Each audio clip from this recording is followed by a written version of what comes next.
Welcome back to the Worst Is Yet to Come podcast. I'm joined with my co-host Harry. How's it going, buddy? What's up, man? We're back after a couple week hiatus, so we're gonna roll right into episode 6. So what do we got as the topic, Harry? It's going to be Operation Market Garden. Now, when we originally planned this episode a couple weeks ago, it was the 79th anniversary of Operation Market Garden, and there's no better time than then to get an episode going. So I want to start off with something that I heard on Jocko's podcast. It's a letter written by a British soldier called Ivor Rowberry. He was in the signals platoon for the headquarters company of the 2nd Battalion, Staffordshire Regiment, and he actually flew into Arnhem during Operation Market Garden, part of the 1st Air Landing Brigade when he was 22. And unfortunately, he was killed in action. But before he left, he wrote this letter to his mother in case he died, and it's called Death is Nothing, Final or Lasting. So it starts off, Dear Mom, usually when I write a letter, it's very much overdue, and I must make every effort to get it away quickly. This letter, however, is different.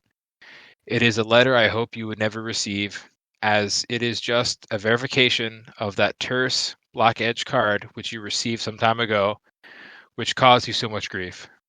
It is because of that grief that I wrote this letter, and by the time you have finished reading it, I hope that it has done some good and that I have not written it in vain.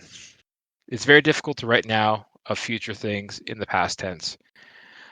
So I am returning to the present. Tomorrow we will go into action. As yet, I do not know exactly what our job will be, but no doubt it will be a dangerous one, in which many lives will be lost. Mine may be one of those lives. Well, Mum, I'm not afraid to die. I like this life, yes. For the past 2 years, I have planned and dreamed and mapped out a perfect future for myself. I would have liked that future to be materialized, but it is not what God wills. And if by sacrificing all this, I leave a world slightly better than the one I found, I am perfectly willing to make that sacrifice. Don't get me wrong, though, Mom. I am no flag waving patriot, nor have I ever professed to be one. England is a great little country, the best there ever is, but I cannot honestly and sincerely say that it was worth fighting for. Nor can I fancy myself in a role of a gallant crusader fighting for the liberation of Europe. It would be a nice thought, but I would be only kidding myself. No, Mum, my little world is centered around you and includes Dad, everyone at home, my friends at Wolverhampton. That is worth fighting for. And if by doing so it strengthens your security and improves your lot in any way, then it is worth dying for too. Now, this is where I come to the point of this letter. As you've already stated, I'm not afraid to die.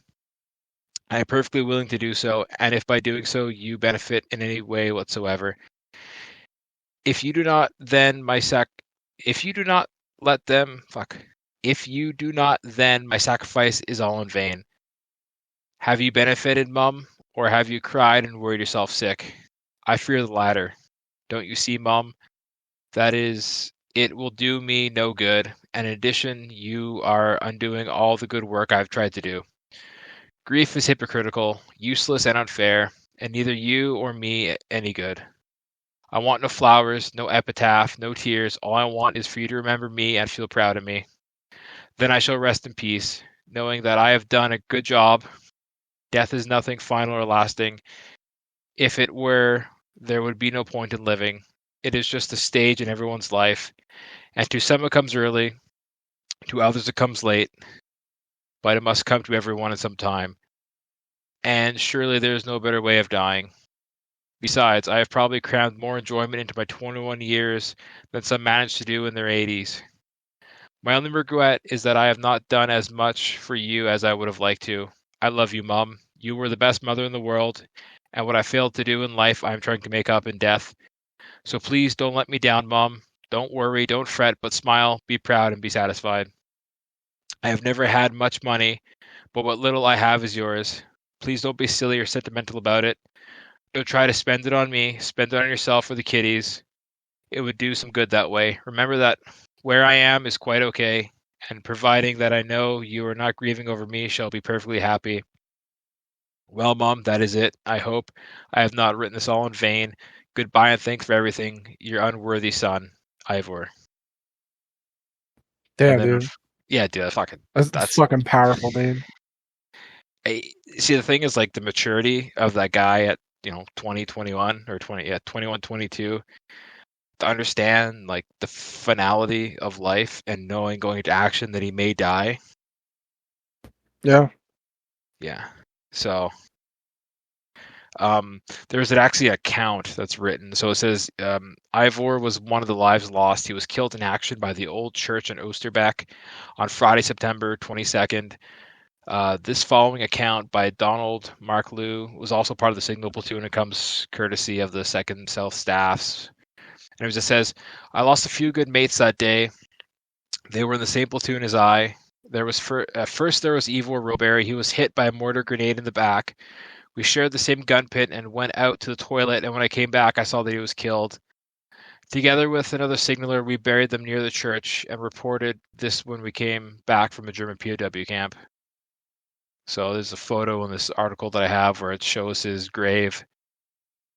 And yeah, it's just he's buried at the Arnhem Oosterbeek Cemetery. So that's pretty much it, Yeah. man. It's Any crazy. thoughts on that? No, dude, that's just crazy. Like you were saying, the maturity it takes for, someone in there. And there's a lot of misconceptions around like you know, age means you're an adult, that kind of thing. It's like no, it doesn't, dude. Like it's all down to maturity and like the level of like maturity that like you could argue is in like most people in their early 20s is like nothing compared to what it took for him to have like that composure to be able to like write that to his mother, knowing he was going to go into battle the next day. And it just speaks volumes to the level of maturity that was probably prevalent across, you know, the entire war for, all those guys. Yeah, I think their whole War makes men out of boys. You know what I mean? So I think that whole generation really matured really quick, and that's like a prime example of them realizing, you know, yeah, death is final and this is a serious thing they're doing. And yeah, it's unfortunate. Like I said, a lot of these guys, like lost their lives. And there's a part there where you're saying like, I had my whole life mapped out in front of me, but it's not going to happen, and that's really sad. yeah. And You hear these like these kind of like stories like these, the kind of I guess myth of, or maybe not a myth, but like you hear these like stories of like soldiers that you know went on to like pass away. They were killed in action or whatever. It's like the soldiers around them kind of said that they had like kind of this aura around them of like they just kind of maybe knew. oh yeah, there's a couple people Yeah, where they're just, like today's the day I'm going to die, and they get yeah, killed. And then there's also other guys who say today's the day I die for like the 20th time that month, and they're fine. yeah. It's just there's I forget the guy's name, but there was a guy on Jocko's podcast, and he was a Marine, and he landed at Guadalcanal. He was there at Tarawa. I think he was there at Okinawa. Anyways, and he was saying like, me as a young 20-year-old guy, I was like, someone else is gonna get hit. It's not gonna be me. Someone else is gonna die. And after he survived a couple invasions, he's like, I think it was Tarawa. He's landing on Tarawa, and he's like, oh yeah, someone else is gonna get hit, and he gets shot in the gut, and he's Jeez. just mangled to fuck. And their orders were to actually leave men on the beach. And his buddies actually brought him back to a landing craft against, the orders and saved his life. But he was like, I thought it was always gonna be someone else. Yeah, it's crazy. Yeah. Yeah, you think about that, just like guys and I was watching something recently and it was Dean Ladd was the guy's name, the Marine. Sorry. uh but I was watching something recently, it was like they were just talking about, it was like, if there's a bullet with your name on it, there's nothing you could do. You know what I mean? Yeah. It's like you don't know, so might as well go on acting like everything's normal. Well, it's like But it's crazy. it's like in Band of Brothers there when Captain Spears is like, just accept you've already died and just get on with it. God. Yeah. So back to Operation Market Garden, buddy. You want to kind of bring us into a little introduction of what Market Garden is? Yeah, sure. So in August after the breakout from Normandy, after D-Day and all that. In the closing of the Falaise pocket, um, the Allies had the Germans on the run. The Germans were retreating, through France and through Belgium and into the Netherlands. And in the Netherlands, there were these bridges over the Rhine River, which would allow the Allies to, allow the quick access into Germany over the Rhine River. And essentially, the Allies were, they knew that strategically they had to take these bridges, and that's essentially what Operation Market Garden is. It's the attempt by the Allies to capture these bridges, and they did that through the use of airborne troops mostly. Going back to what you're talking about, taking these bridges. So the important thing to understand is like there's two things. There's two concepts here. There's if they get over the Rhine at this point they're aiming for, they're going to get into the Ruhr Valley, which is like the industrial heartland of Germany. That's where all Yeah, their industry is. And second, something that I find really interesting because I know we both like Roman history, is the historical note about controlling the Rhine is like it's an important river. Like it's an important trade hub in yeah, medieval times. During the Roman Empire, that was like the line of like civilization. If you're past the Rhine, you were a barbarian savage. If you're within the Roman boundaries of the Rhine, you were a civilized Roman citizen. And the yeah, Romans always had 8 to 4 legions along the river at all times, which a legion is 4,200 men. They had 50 camps all along the river, like military camps, at any time. And that was all under Augusta. And like, it's a really important river. I mean, like in any strategic tactical like situation, rivers, waterways are important. It's like a natural border, natural defense, all throughout human history. So getting over that line is one step further into defeating Germany. yeah, absolutely. So let's move into a couple key players that we have for Operation Market Garden. So obviously Dwight D. Eisenhower is the Supreme Allied Commander, and he wanted to push the broad front strategy, right, with the whole campaign in Western Europe. He wanted a broad front, where some other people wanted more of a narrow front. I think Patton was the one who wanted a narrow front because he wanted to do a single thrust with him leading the way. Obviously, you know he's just being default aggressive, and but some of the other guys wanted a more narrow front, including Eisenhower. So Montgomery, General Field Marshal, actually Bernard Montgomery, who coincidentally is my grandma's second cousin, which I find I Yeah, like. that's insane, dude. Yeah, That's crazy. funny side note, my uncle looks exactly like him. I'll show you a picture after. But I cropped a photo of General Montgomery and my dad's brother, my uncle, and they look 1 to 1, like the exact same person. It's kind of scary. That's funny. And like my dad has like the nose and the ears as Montgomery too. It's kind of funny. It's insane, dude. Yeah, so General Montgomery is the key planner of this operation. This was his brainchild, and the blame eventually falls on him. So he was commander of the 21st Army Group, which comprised of the British Second Army and the First Canadian Army. And he was one of the guys that wanted the narrow front, with him leading into the Ruhr Valley, like I said earlier, the industrial district of Germany. And on the other side, we had General Field Marshal Walter Model. So, like I said, the German army was decimated from Normandy campaign, and they were getting harassed by air power while they were retreating on the way back. So Model wanted to stop the Allied advance, right? So he was like, all right, the buck stops here. So he had a couple divisions with him, so we had the 719th Division dug in along the Albert Canal, which is one of these estuary waterways off the Rhine through that whole area. He had remnants of the 84th and 89th Divisions under someone, I found this guy's name funny, Lieutenant General Kurt Chill. Yeah. So those two divisions, they got mangled really hard in Normandy, so that's why it says they're remnants kind of put together. And then we had the 176th Division, which was mostly elderly men and men with medical conditions. So probably like mostly wounded guys that were kind of still decently able to serve.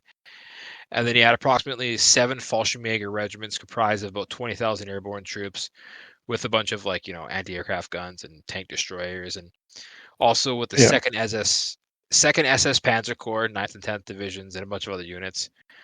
I just think it's important for us just to highlight some of the units on both sides, especially the German side, because at this point, like they're just throwing units together. There's this book that I have that I do want to cover at one point.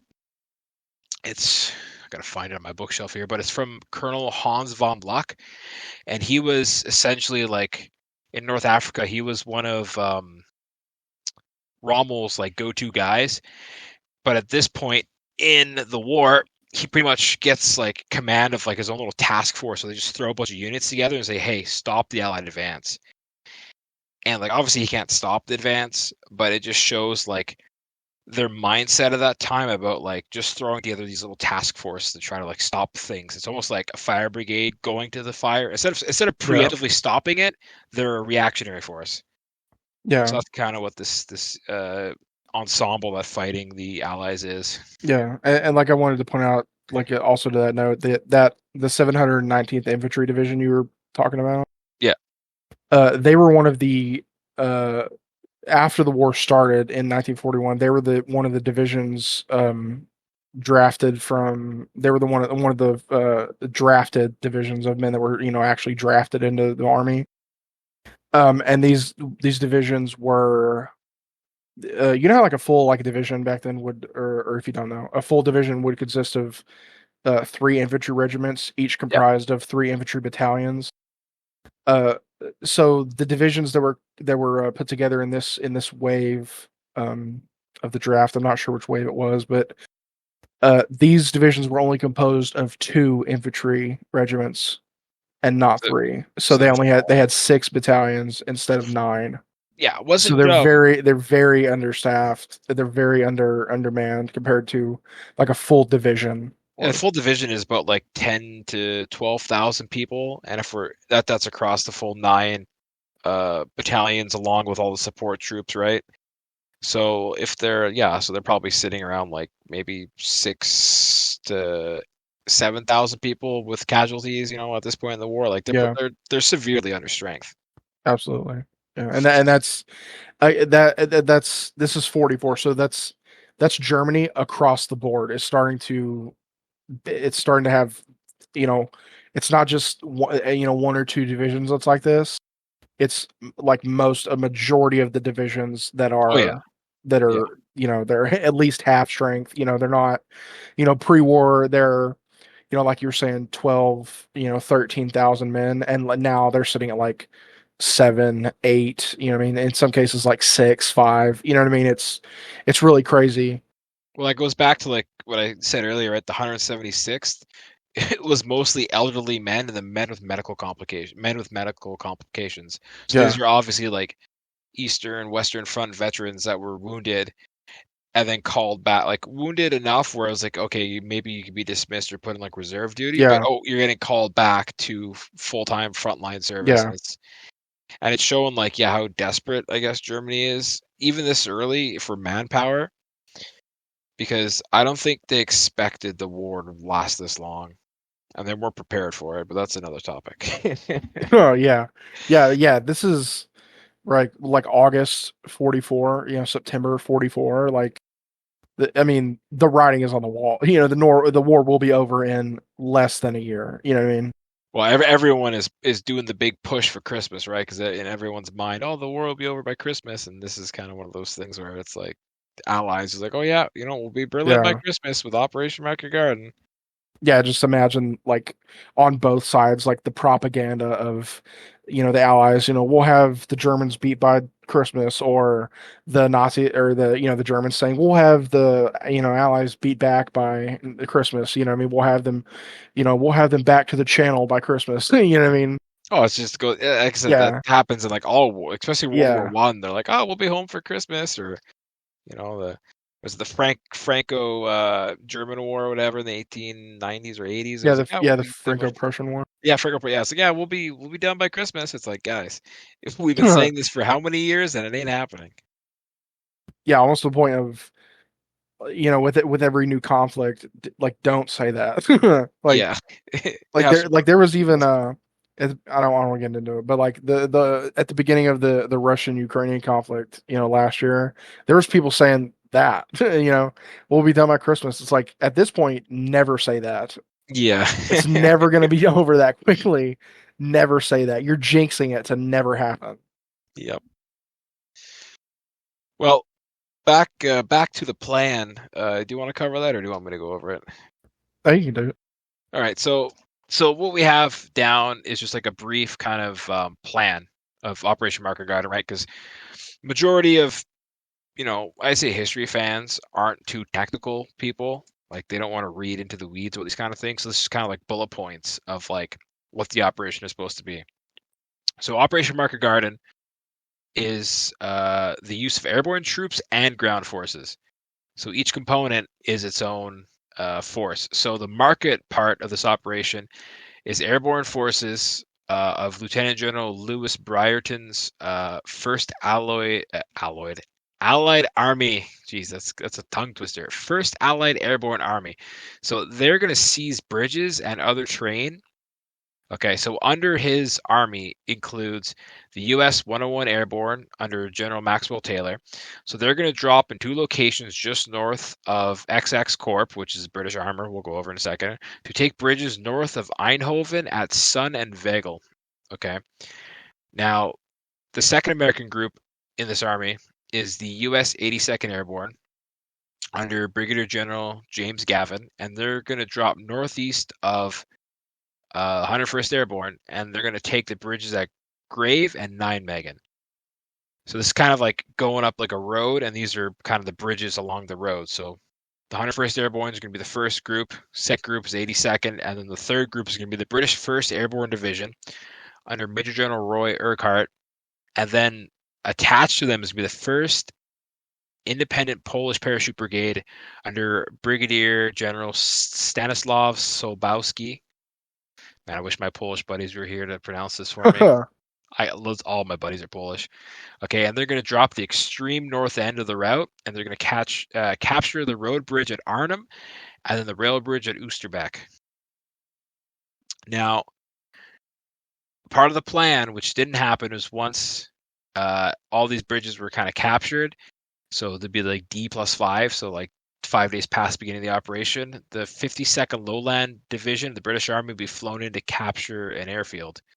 Okay, so that was all under the guise of the market part. So that was all airborne forces under the First Allied Airborne Army. Man, I almost slipped up again. So Garden is going to be the ground forces, which is going to be the Second Army, moving north by spearhead of the XXXF Corps under Lieutenant General Brian Horrocks. Okay. So they're going to essentially be moving down the road, going from bridge to bridge as captured by the airborne troops, and try to just capture. Okay. Now, we'll start off going day by day, unless you have any notes on what I just explained. It was kind of little. No, just like just like to emphasize like how difficult one operation is, and then essentially this is like a string of operations that each one of them has to go off without a hitch to keep working. You know what I mean? Yeah. So like, I don't like so like one of the principles of combat, is like keep it simple, and this is not keeping it simple. Like you said, you have three consecutive independent operations combined into one. If it was just one bridge group or maybe two, it would be reasonable. But three planning, in the same go is kind of ambitious. Like as we're going to talk about is like the armor corps moving up the road is going to move at a slower pace than they expected, and that's going to leave the airborne troops like with their ass in the wind. Yeah, it seems like you were saying, one operation is fine. Yeah. Two would have been ambitious, and three just seems, at this point like foolhardy, kind of because hindsight. But Yeah. all right, so what's next? You All want to right. go So into the days specifically? yeah, we'll break down each day at a time. So I got some bullet points we'll read, and then we kind of go through these bullet points. So the first day was Sunday the 17th. So that's day one, right? So the 101st Airborne lands at Eindhoven and Vagel, and they successfully capture their bridges. That's the first bullet point. Second bullet point: the 82nd Airborne lands at Graves, and they're successful capturing their target bridge. Okay, the first British Airborne Parachute and Glider Regiment begins an 8-mile advance towards the bridge at Arnhem, and they meet stiff resistance from the Germans. They kind of block the road. So from what I understand is they pretty much weren't able to get all the aircraft they needed, so they dropped in like 2 waves, and then like by the first wave got there and kind of like secured the landing zone while they waited for the second one. But they sent some people ahead, and they got kind of caught up in some stiff resistance. And then, so that was the first Airborne of the British. So the second battalion of the Parachute Regiment finds an undefended route to Arnhem. They seize the northern end of the road bridge spanning the Lower Rhine and reinforce it by other elements of the division. They kind of beat off some German attacks. And then, like I said, the road element of armor from the Guards Armor Division, so that's the XXXX Corps we're talking about, they begin their advance towards Arnhem along a narrow 2-lane road, later renamed Hell's Highway, but their advance is delayed by fierce fighting by the German troops. So they're advancing at a slower rate than they thought they would be. So just breaking down into what we were talking about, what each kind of group was doing. So, like I said, the 82nd Airborne does a good job of capturing their bridge, pretty much. They kind of set up a blocking position on the high ground to prevent a German counterattack near where they're taking, which is like pretty good. The 101st Airborne, like I said, a little bit of resistance, but they kind of take their bridge they need to. The Germans blow up actually one of the bridges that the 101st kind of needs to go after, but they beat off some smaller attacks. And then by the time all this happens, some elements of the 44th Royal Tank Regiment kind of get into that sector and assist 101st. So, I mean, for the Americans that are flown in and jumped, like they pretty much meet their objectives right away. Now, on day 2, which is the Monday, so that's the 18th, further landings by the 4th Parachute Brigade reinforced the 1st Airborne troops, so that's the British. And the Germans advance. German defenses are proved to be too strong, and it just prevents progress. Like there's stiff fighting. The British are kind of, like I said, they're going to sit there with their ass in the wind, fighting off a lot of stiff German resistance. The Guards Armor Division links up the 101st Airborne, like I said, but they're kind of held up by the bridge that was destroyed. So there's more delays. It's like, man, these poor British guys, I kind of want to go over the movie Bridge Too Far because it's actually really good. But like, yeah, these poor British troops are just alone by themselves, surrounded, fighting off German attacks, trying to like get control of the bridge. Like it's a shit sandwich, and they're eating it. So on day 3, bad weather postpones the first independent Polish parachute brigade from dropping south of Arnhem Bridge. Right, so the Poles were supposed to reinforce the Brits at Arnhem.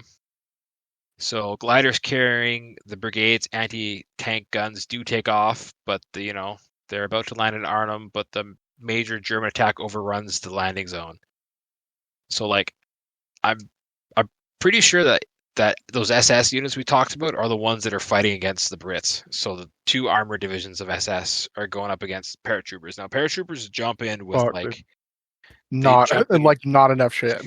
No, like maybe a Piet with some rounds spread out, between a platoon. Their rifles, rations, like super simple. Like they don't have beyond recoilless rifles or rocket basic like anti-tank stuff that infantry uses. They don't have anti-tank artillery or anti-tank guns, anti-tank like vehicles. Yeah, they don't have any of that shit. And then beyond like what we were saying, like we're talking earlier to the point of, oh, these units are like half strength or whatever.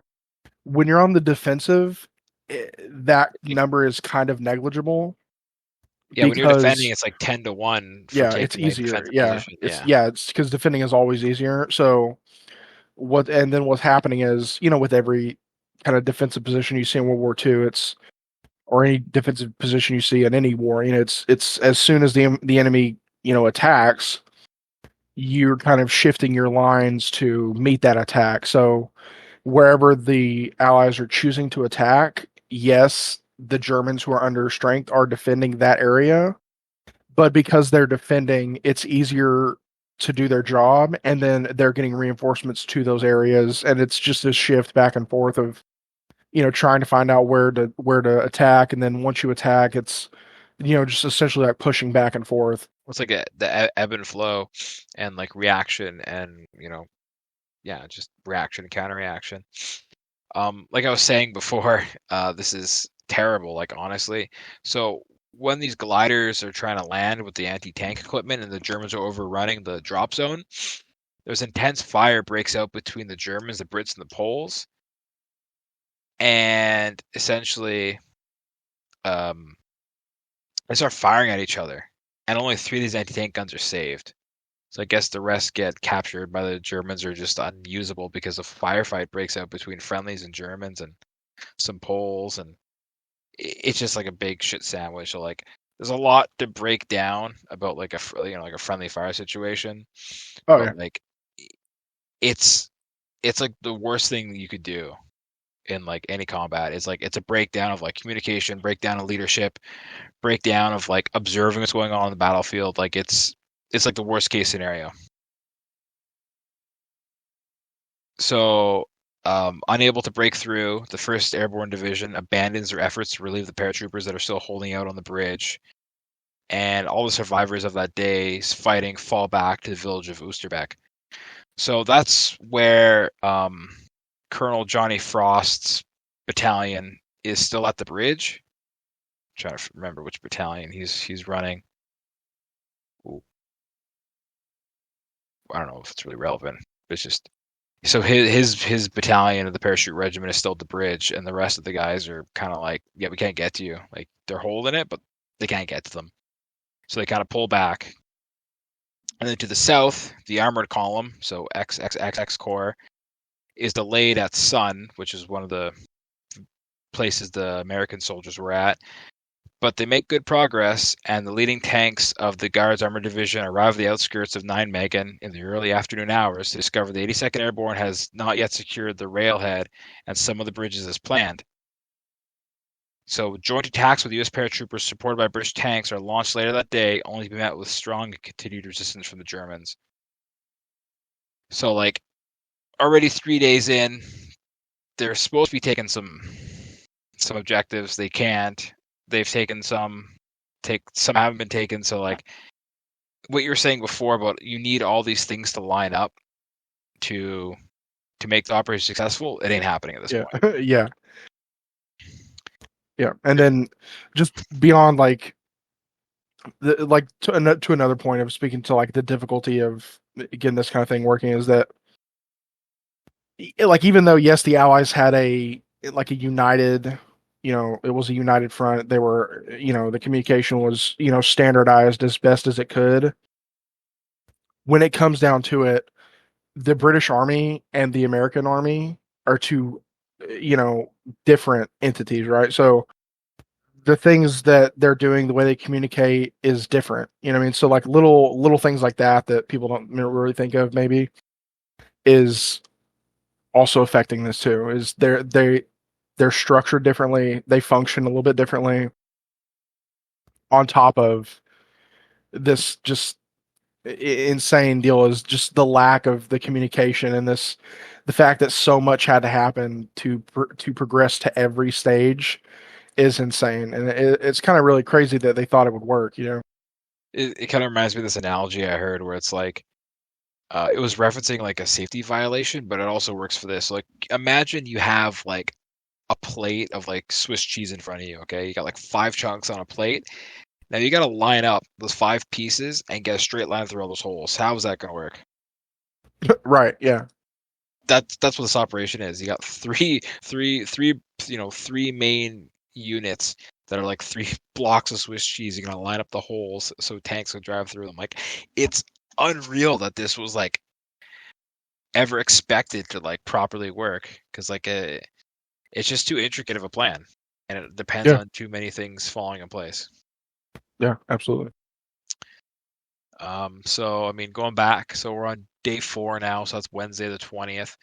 So the plan to drop General I can't even pronounce it, jeez, Slobabowski's brigade later that day into Dreil, then to cross the Rhine by ferry to reinforce the 1st Airborne Division position at Oosterbeek is postponed for another day.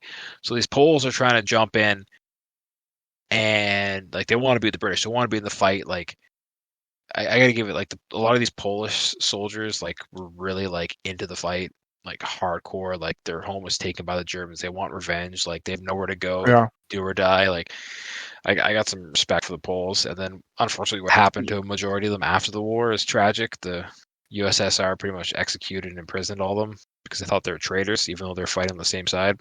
God. Yeah, oh, dude, have you heard the just going back to the pole thing? Have you heard that story of that like Polish destroyer that like attacked? I think it was Bismarck or No, Scharnhorst or something. no, what It happened? like during the middle of like this engagement with like the British Navy, like the British Navy, like it was either they gave the Poles like a destroyer, or it was one of the Polish destroyers that had like fled Poland or whatever shortly before the war started. There was a Polish, it was a ship like, commanded, like crewed by like Poles, but like fighting with the British Navy. Yeah. And I think it was during the encounter with like the Bismarck. Um, Okay. I can't remember, but it like, so the British ships were trying to stay like with like get out of range of the this battleships or like heavy cruisers guns, and the Polish destroyer is like flashing with their signal light at the Germans saying I am a Pole, and just like zigzagging the destroyer back and forth, like taking like little pot shots at this giant warship with this like little destroyer. Damn.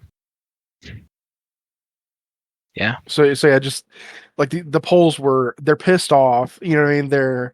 And you see like the Poles, like if they did like the Polish, the military and like or the Polish government, like it was like Polish government in the West or in Britain or whatever. It was like the Polish government that existed in England, that was all Polish citizens had like fled, what I mean, into like France and then or like England, Yeah. and they set up like like RAF and Royal Navy and like Royal Army, like units, and like each of these like units of these Poles was like known for like their kind of tenacity of and their willingness to like, no, let's go kick the shit out of the Germans. Like they invaded our home, dude. They destroyed our home. We want to get payback.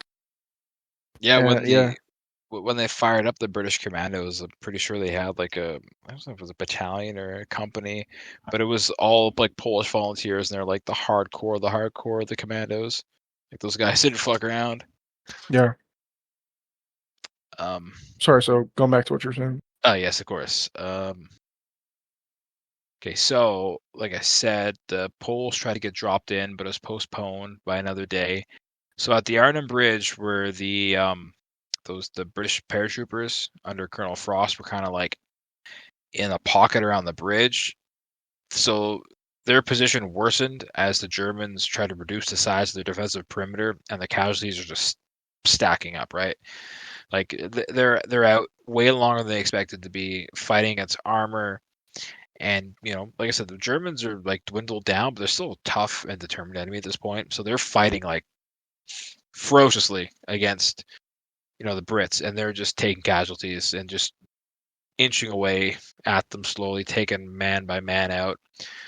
So over at the Nijmegen Bridge, British tanks and U.S. paratroopers resume their combined attack, and they approach The approaches to the southern end of the bridge are taken. Under intense fire, U.S. paratroopers link up with the British tanks that race across the bridge from the south, and the Germans attempt to destroy the bridge, and it failed. So they're making some progress going through Nijmegen. Now, wish I had a map. It'd be easier if I could be pointing to things on a map. Maybe down the road we could do visual podcast, and I could have a little map in the background, a little stick pointing at all these things, because yeah. I'm confusing myself a bit. I understand it in my head, but trying to explain it is another story. Yeah. So that was the Wednesday. So the next day, on the Thursday, at the Arnhem Bridge, the surviving defenders, exhausted and out of ammunition, are totally surrounded. With many dead and wounded, they surrender. So that's after 1, 2, 3, 4, 5 days they surrender. Okay. Jesus. Now, God. Yeah, it's it must have sucked so much. Yeah, I mean, like I said, you see this a lot in A Bridge Too Far, where they're just fucking down to the last bullets, and they're like, well, what else are we gonna do? They gave it their all, and the armor didn't have enough time to push down the road and relieve them. So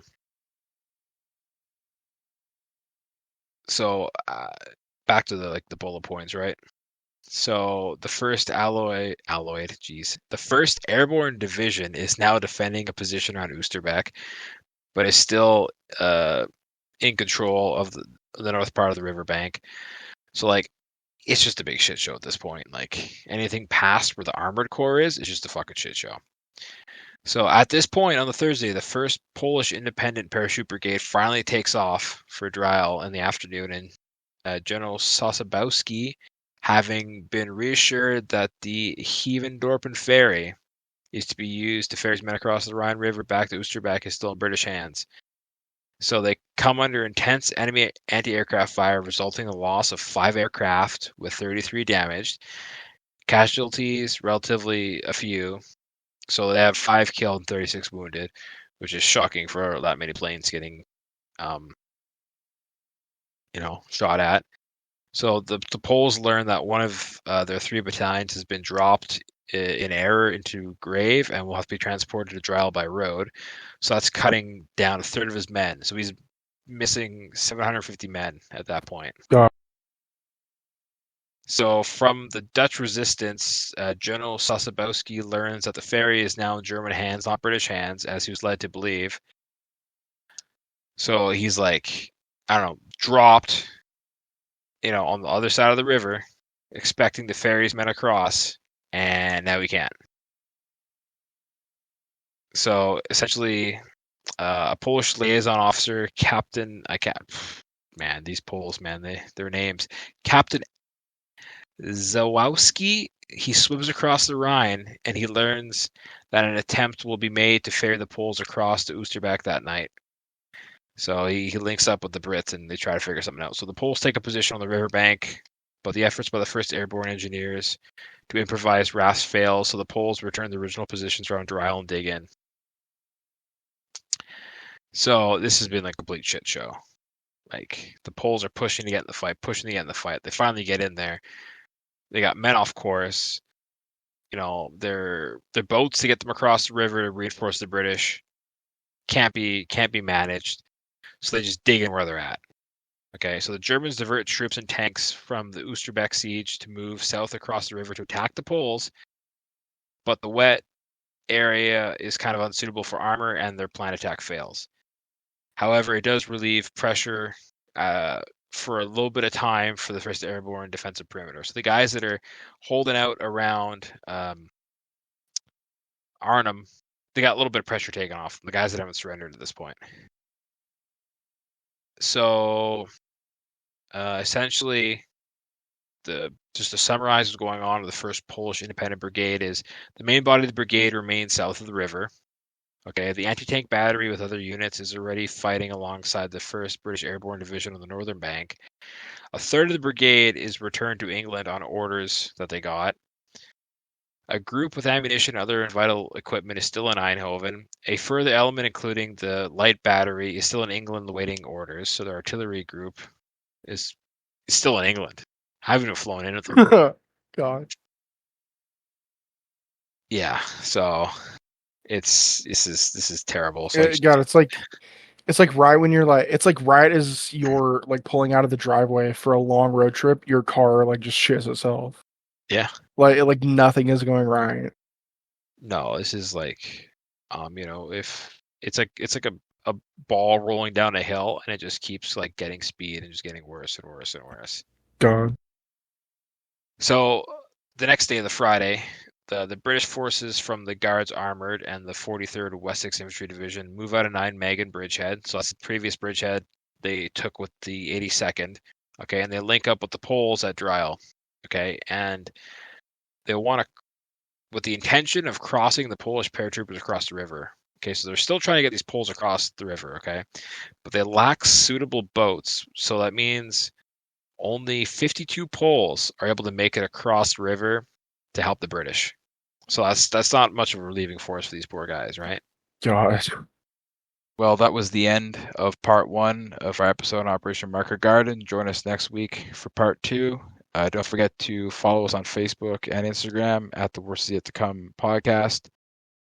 And if you have any questions, concerns, or topic ideas, make sure to fire us a message. So thanks for listening. Sounds good. See you guys next week.